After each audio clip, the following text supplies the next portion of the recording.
Hello दोस्तों, SN study point में आप सभी का स्वागत है। आज हम क्लास 10th के मैथ के एक बहुत ही इम्पोर्टेंट चैप्टर त्रिकोणमिति के बारे में बात करेंगे। आज इसके हम कुछ बेसिक कॉन्सेप्ट और कुछ उसके बाद क्वेश्चन भी हम लोग देखेंगे। तो आइए हम लोग स्टार्ट करते हैं।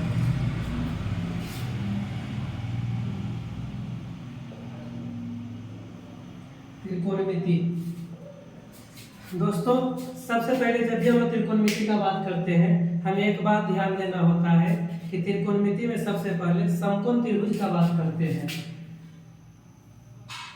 समकोण त्रिभुज क्या होता है कि इसका हर एक कोण हमेशा 90 डिग्री होना चाहिए। 90 डिग्री पहचानेंगे कैसे? जब भी आपको दिखे कि दो सीधी रेखा एक तरह से जा रही है तो जो कोण बनेगा उसी हम लोग कहेंगे 90 डिग्री। जैसा कि देख सकते हैं, ये दोनों जो रेखा है दोनों सीधे नहीं है, एक तिरछा गया एक सीधे आया है।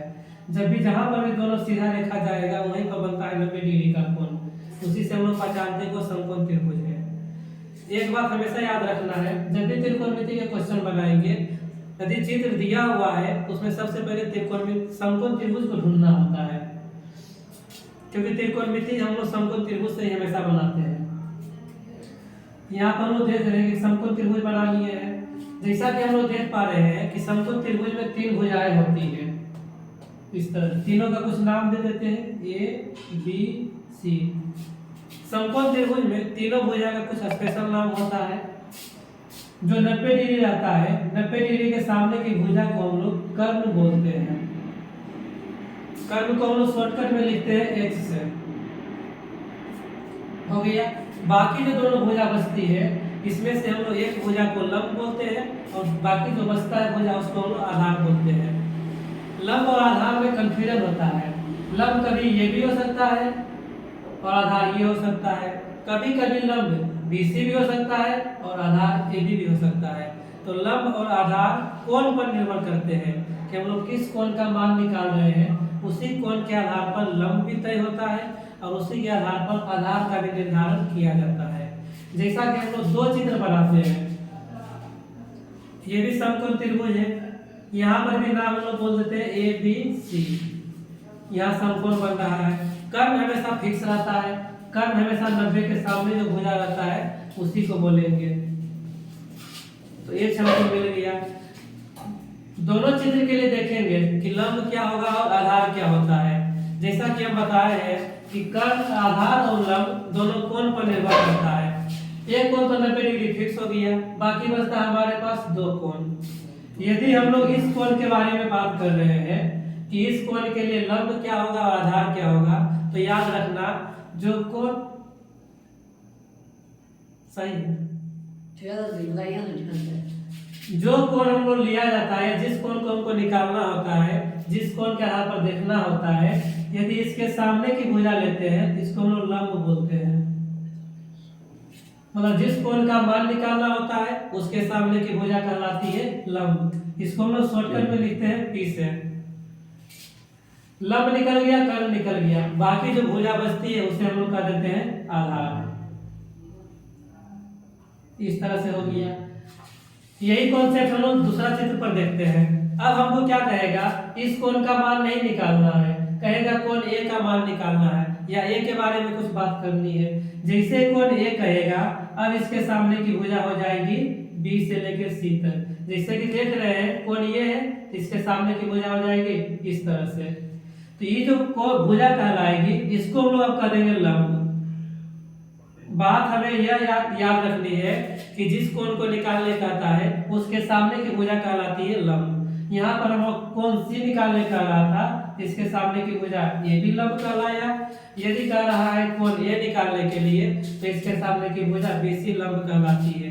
यहाँ पर दोनों भुजा के बीच में बचता है ए बी, बाकी जो बच गया वो कहला जाएगा आधार। तो त्रिकोणमिति में सबसे पहले आपको यही ध्यान देना पड़ेगा कि समकोण त्रिभुज में लंब, आधार और कर्ण क्या होता है। इसको लोग शॉर्टकट में पीबीएच बोलते हैं। त्रिकोणमिति में जब भी हम लोग बात करते हैं नॉर्मल क्वेश्चन की, सबसे पहले हम लोग को पीबीएच करना होता है। इसमें क्वेश्चन में क्या करता है, कभी कभी तो तीनों भुजा दे देता है, तीनों का मान दे देगा और कुछ निकालने के लिए कहता है। कभी कभी लेकिन क्या करता है कि हमारे पास सिर्फ दो ही भुजा दी हुई रहती है, तो ऐसी स्थिति में हम लोग क्या करते हैं कि जब भी समकोण त्रिभुज में दो भुजा ज्ञात हो तो सबसे पहले हम लोग तीसरी भुजा निकालेंगे। मान लो हमारे पास P दिया हुआ रहेगा, B दिया हुआ रहेगा, H दिया हुआ नहीं रहेगा, तो त्रिकोणमिति में सबसे पहले हम लोग करेंगे कि H का मान निकालेंगे। हो सकता है कि B और H दिया रहे तो सबसे पहले P निकालेंगे, P H दिया रहे तो सबसे पहले B निकालेंगे। कहने का मतलब यह हुआ कि त्रिकोणमिति में सबसे पहले हम लोग को P B H पता होना चाहिए। इसके लिए क्या होता है कि दो भुजा दी हुई रहती है, तीसरा भुजा निकालने के लिए कहता है, तो इसके लिए हम लोग पढ़ते हैं पाइथागोरस प्रमेय।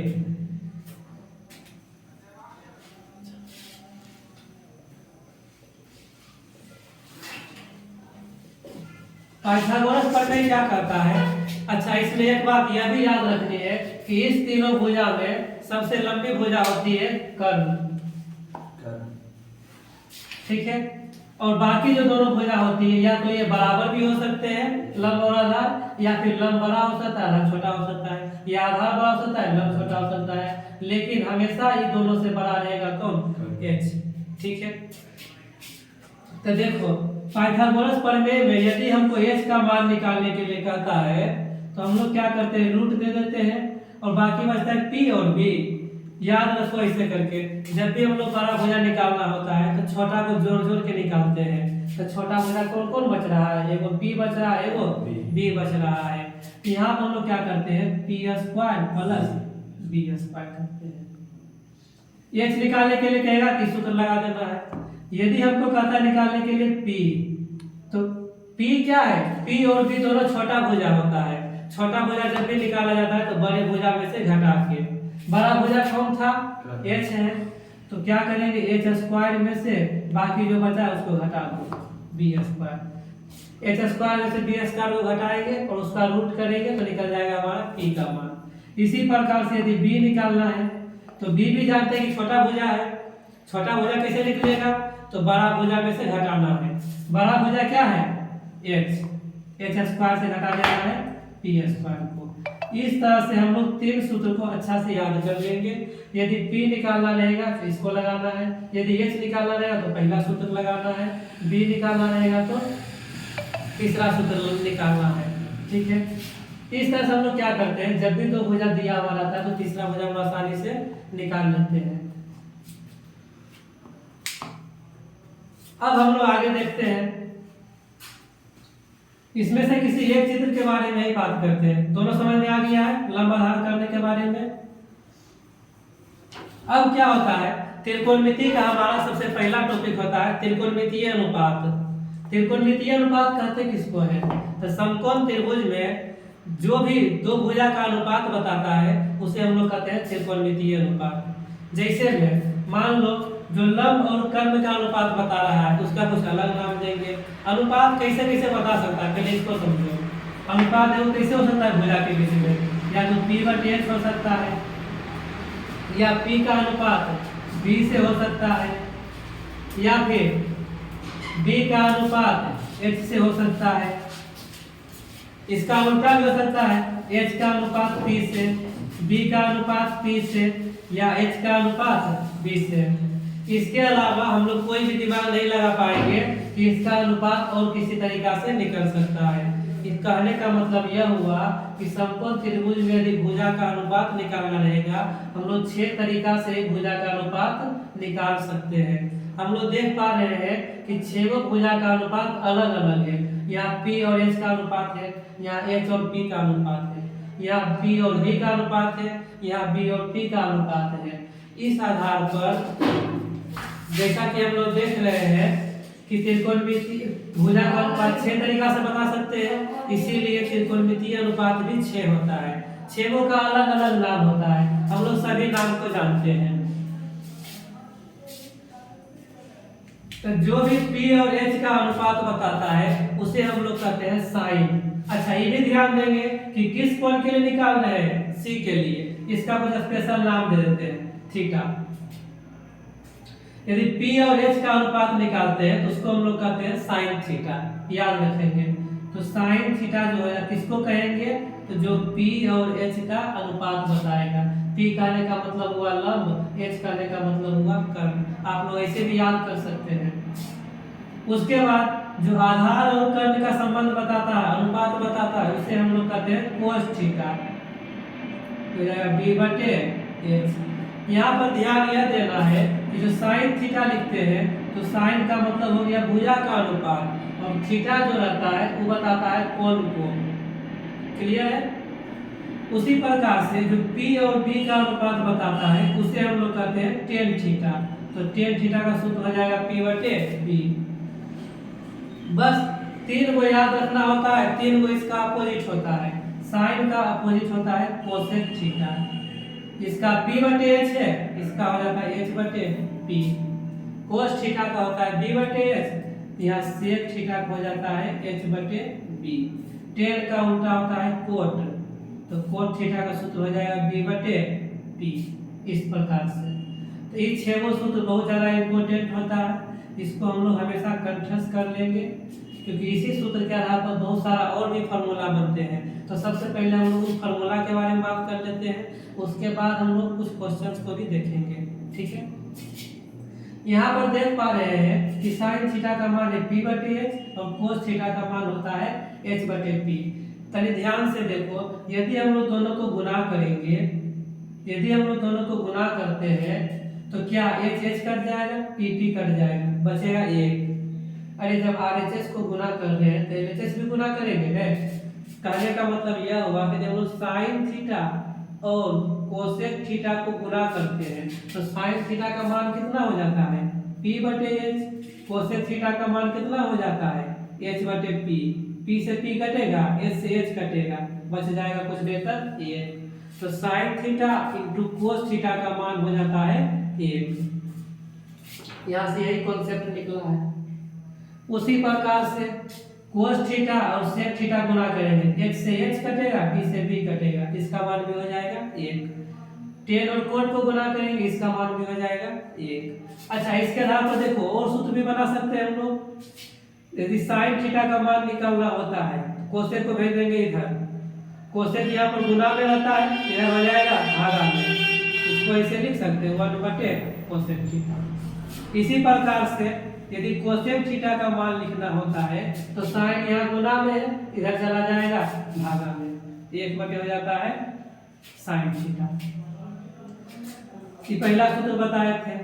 दूसरा आप क्या बताए थे कि कोस और सेक को गुणा करेंगे, cos theta into sec theta, इसका मान भी हो जाएगा 1। कैसे होगा, H से H कटेगा, B से B कटेगा, कुल कट के हो जाएगा 1। यदि कोस थीटा का मान निकालने कहता है 1 बटे सेक थीटा लिखेंगे, यदि सेक थीटा का मान निकालने कहेगा तो 1 बटे कोस थीटा लिख देना है। इसके बाद टेन और कोट को गुणा करेंगे, इसका मान भी होता है 1। Tan theta into cot theta बराबर 1। यदि टेन थीटा का मान निकालने कहेगा तो 1 बटे कोट थीटा, और कोट थीटा का मान निकालने कहेगा तो 1 बटे टेन थीटा। इस तरह से हम लोग का सूत्र बनकर तैयार हो जाता है। इसके अलावा एक और भी सूत्र होता है। देखो, यदि हम लोग क्या कर रहे हैं, इन दोनों को भागा कर रहे हैं तो H से H कट जाएगा, क्या बचेगा P बटे B। P बटे B किसका मान है, टेन थीटा का। किसको किसको भागा किए हैं, साइन थीटा और कोस थीटा को जब भागा करते हैं तो H से H कैंसिल आउट हो जाता है, बचता है P बटे B। P बटे B को हम लोग क्या बोलते हैं, टेन थीटा। तो क्या साइन बटे कोस को हम लोग टेन थीटा बोल सकते हैं। तो यहाँ पर हम लिखेंगे यदि साइन थीटा बटे कोस थीटा कहीं पर रहता है तो उसका मान लिखेंगे टेन थीटा। कोई पूछेगा कैसे, तो साइन थीटा को बोलेंगे P बटे H, कोस थीटा को बोलेंगे B बटे H, H से H कट गया, बचा P बटे B। P बटे B किसका मान होता है, टेन थीटा का। इसी आधार पर यदि उल्टा हम लोग भागा देंगे, पहले कोस को रखेंगे फिर साइन को रखेंगे तो ये भी उल्टा हो जाएगा। तो कोस थीटा बटे साइन थीटा यदि कोई पूछता है तो हो जाता है टेन थीटा। त्रिकोणमिति का यह बेसिक सूत्र है, इसको हर हालत में याद होना ही चाहिए। इसका स्क्रीनशॉट ले सकते हैं, फिर इसके बाद हम लोग कुछ क्वेश्चंस को देखेंगे। ठीक है, अब हम लोग जानते हैं कुछ क्वेश्चंस के बारे में कि किस प्रकार से क्वेश्चन एग्जाम में आते हैं।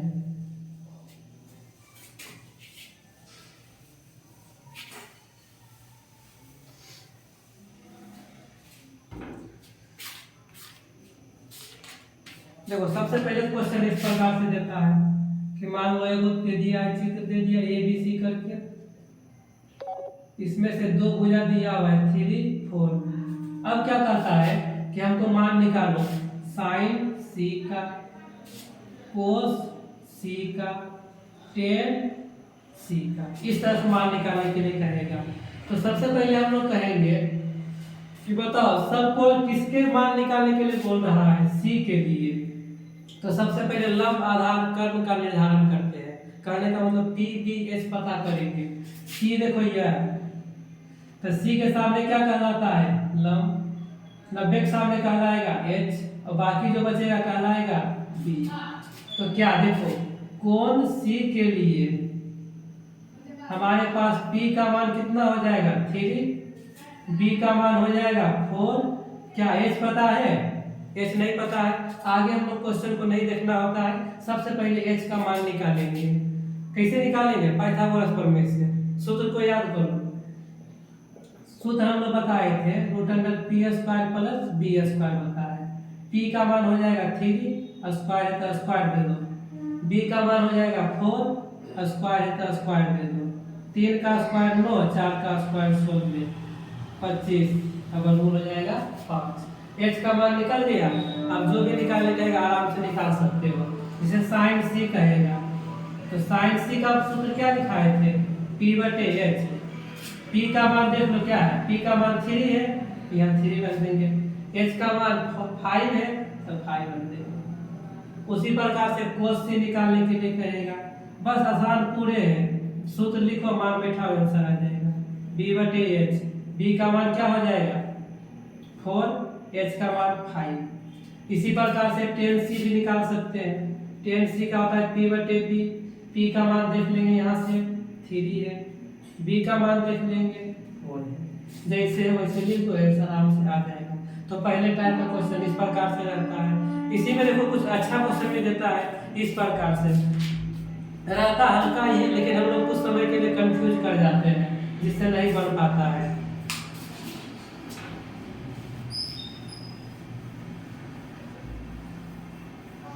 एक क्वेश्चन इस प्रकार से है,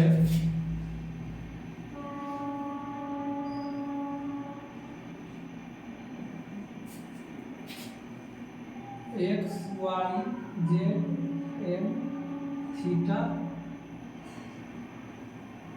5 16 20। इसमें कह रहा है हमको मान निकालने के लिए साइन थीटा का और टेन थीटा का। ये भी 90 रहेगा, ये भी 90 रहेगा।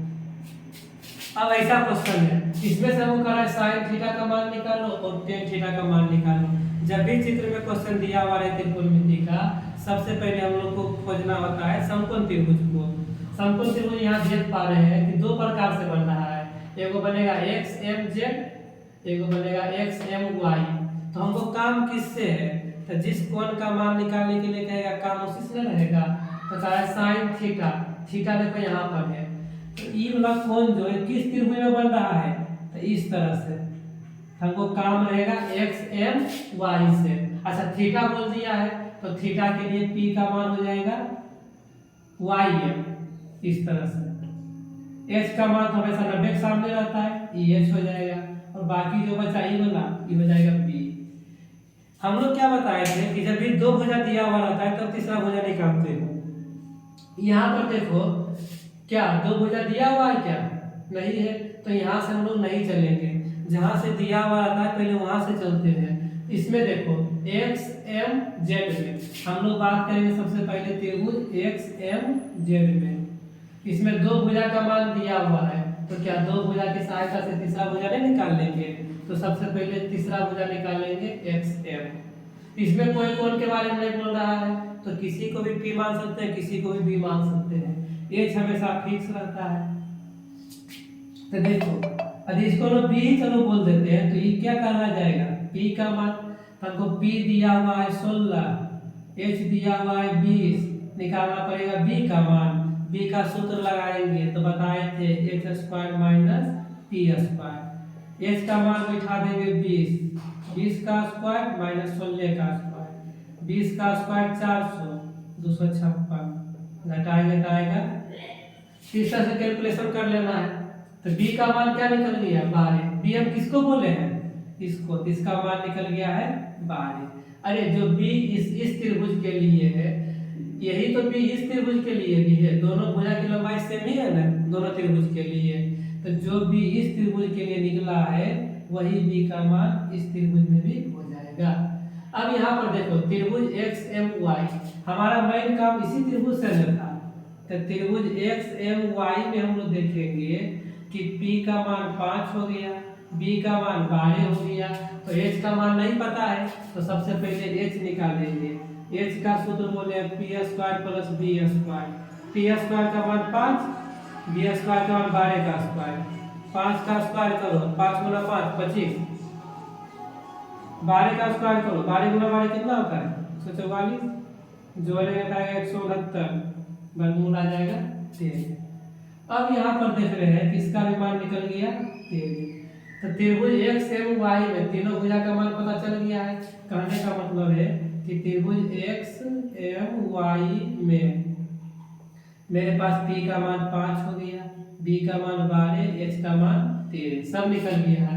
अब कितना आसान हो गया, कहेगा साइन थीटा निकालने के लिए डायरेक्ट सूत्र लिखेंगे p बटे h, बोलेंगे p कितना है 5, h कितना है 13, आंसर खत्म। कहेगा टेन थीटा b बटे h, p का मान 12, h का मान 13। इसमें ध्यान देने वाला बात यही होता है, आंसर आ गया कि जब भी चित्र में क्वेश्चन दिया हुआ है सबसे पहले समकोण त्रिभुज को ढूंढना है और जिस कोण का मान निकालने के लिए कहेगा उस त्रिभुज की तीनों भुजा का मान पता होना चाहिए, तभी निकल सकता है। यदि नहीं दिया हुआ रहेगा तो हम लोग कोई भी दिमाग लगा के पहले तीनों भुजा का मान निकालते हैं, उसके बाद पूरा क्वेश्चन आसान हो जाता है। इस तरह क्वेश्चन हो गया। इसी पर हम लोग एक और क्वेश्चन के बारे में बात करते हैं जो बहुत बार पूछा जाता है एग्जाम में, आइए उसको देखते हैं।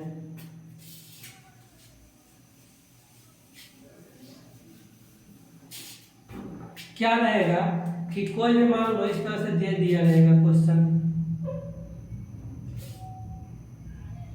मान लो साइन थीटा है बराबर दे दिया 12/13। अब कहेगा बताओ टेन थीटा का मान बताओ, कोसेक थीटा का मान बताओ। अब क्या करेगा, चित्र देवे नहीं करेगा, चित्र नहीं देगा तो और आसान है, चित्र देगा फिर भी आसान है, नहीं देगा तो और आसान हो जाता है। कैसे, आइए हम लोग देखते हैं। हमको मान निकालने का है टेन थीटा और कोसेक थीटा, इस बात को ध्यान में रखेंगे। चलो मान लो यहाँ लिख देते हैं कि टेन थीटा और कोसेक थीटा का मान निकालना है। तो याद रखना सबसे पहले साइन थीटा का मान दिया है 12/13। हम लोग अपने समझदारी के लिए क्या करते हैं, इसका आसानी से सूत्र लिख देते हैं p/h। अब देख रहे हैं कि 12/13 बराबर हो गया p/h के। यहाँ पर क्या रहता है कभी कभी कि बटे नहीं दिया हुआ रहता है, एक ही अंक दिया हुआ रहेगा। तो याद रखना सबसे पहले हम उसको बटा बनाएंगे और फिर इस प्रकार से सूत्र लिखेंगे। इसमें क्या होता है, ऊपर वाला ऊपर के बराबर हो जाएगा और नीचे वाला नीचे के बराबर। तो p का मान हो जाता है 12, h का मान हो जाता है 13। अब शुरुआत में बताए थे त्रिकोणमिति का क्वेश्चन जब भी बनाना होता है तो हम लोग को पहले p, b, h का मान पता होना चाहिए। यहाँ p और h पता है, क्या b का मान पता है? तो सबसे पहले हम लोग b निकालेंगे, उसके लिए लगाते हैं पाइथागोरस प्रमेय। तो b का सूत्र बताए थे पाइथागोरस प्रमेय में, बताइए h² माइनस p²। h का मान लिखेंगे 13 का स्क्वायर और p का मान लिखेंगे 12 का स्क्वायर। 13 का स्क्वायर 169 हो जाता है, 12 का स्क्वायर 144, घटाएंगे तो 25 का वर्गमूल 5 हो जाता है। b का मान निकल गया। अब जो निकालने का था आराम से निकाल लो। टेन थीटा कहेगा, सूत्र लिखेंगे p/b, p का मान हो जाएगा 12, b का मान 5। कोसेक थीटा लिखना है, h/p होता है, h का मान 13, p का मान 12। कितना आसान क्वेश्चन बन जाता है। यह क्वेश्चन कभी कभी 2 नंबर में पूछा जाता है, ऑब्जेक्टिव तो पूरा भरा रहता है।